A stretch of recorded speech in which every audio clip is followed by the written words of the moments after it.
Welcome back to The Explainer, Focused Learners. Today, we're putting on our investigative journalist hats and taking a magnifying glass to a stock that's been making massive waves lately, Mettler-Toledo International, ticker symbol MTD. We're conducting a completely objective, data-driven forensic audit of their Q2 2026 earnings. So we're going to bypass the hype, dig straight into those 10 Qs, and see what the financial fundamentals are actually telling us. Let's get right to it. Disclaimer: this is an educational case study and quantitative analysis for informational and entertainment purposes only. It does not constitute financial advice, investment recommendations, or an offer to buy or sell any securities. Past performance does not guarantee future results. Please consult a licensed financial advisor before making any investment decisions. All data is sourced from publicly available filings and is subject to fair use for commentary and criticism. Okay, here's the fundamental contradiction that makes this such an incredibly fascinating case study. If you just look at the executive commentary, man, the sun is shining. Mettler-Toledo just completely crushed their Q2 earnings expectations, and management confidently raised their full-year guidance. But when we turn to the cold, hard, highly skeptical reality of the balance sheet, we see a debt-to-capital ratio sitting precariously at 99%. And on top of that, several rigorous quantitative models are waving massive red flags, calling this stock an overvaluation trap. So how on earth can both of these things be true at the exact same time? Let's start with the headline that literally sent the financial media into a frenzy. Mettler-Toledo reported a massive $11.46 in adjusted earnings per share. That was a 14% year-over-year increase that handily beat Wall Street's estimates of $10.80. And on the back of that headline alone, the stock absolutely surged in pre-market trading, pushing well over $1,390 a share. On the surface, it looks like a flawless victory, but as forensic analysts, we know better than to stop at the surface. Okay, let's dive into this table. If we really dig into the footnotes, we find a very interesting anomaly regarding the International Emergency Economic Powers Act, or IEPA.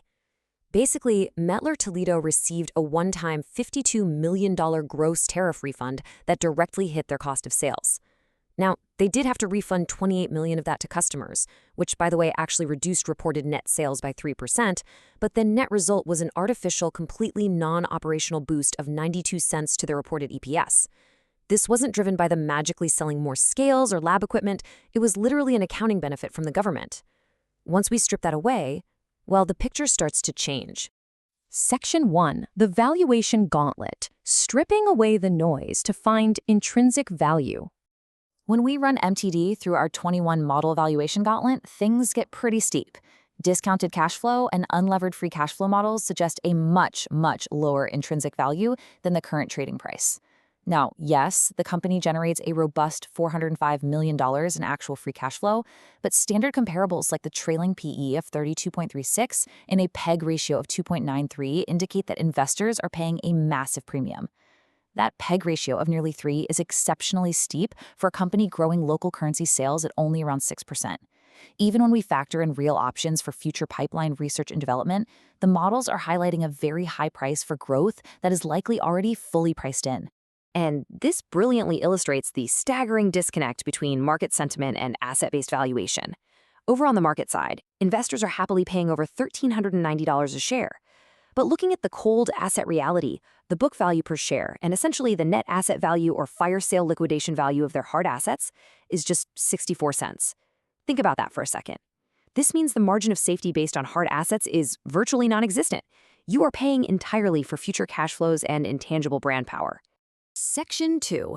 Media blackout flags, 7 red flags versus 7 green flags buried in the 10Q.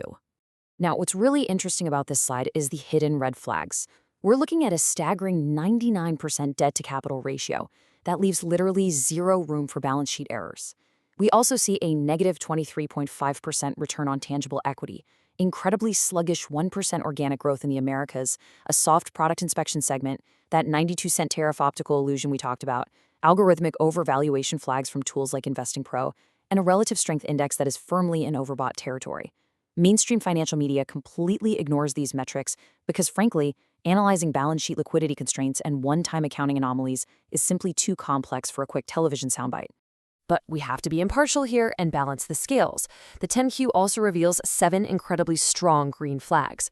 We're talking a 9% sales surge in China, completely defying macro fears, massive share buybacks raised to $875 million, a 3% pricing realization, which shows incredible pricing power, 7% organic service growth, operating margins expanding by 50 basis points to 29.3%, a whopping $900 million in projected free cash flow, and a massive LTM return on assets of 25.35%. Again, the media tends to overlook these operational efficiencies because things like deferred service revenue and steady margin expansion just aren't as flashy as top-line revenue beats, but they showcase a highly, highly efficient core business.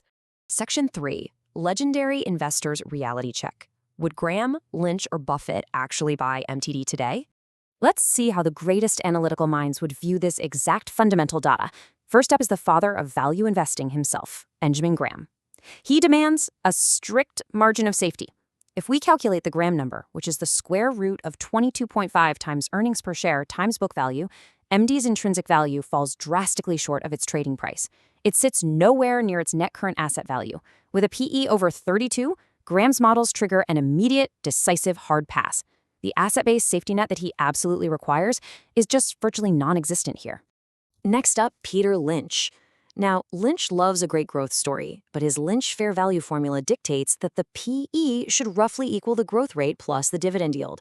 With MTD's PEG ratio sitting at a lofty 2.93, that means the growth is already more than priced into the stock.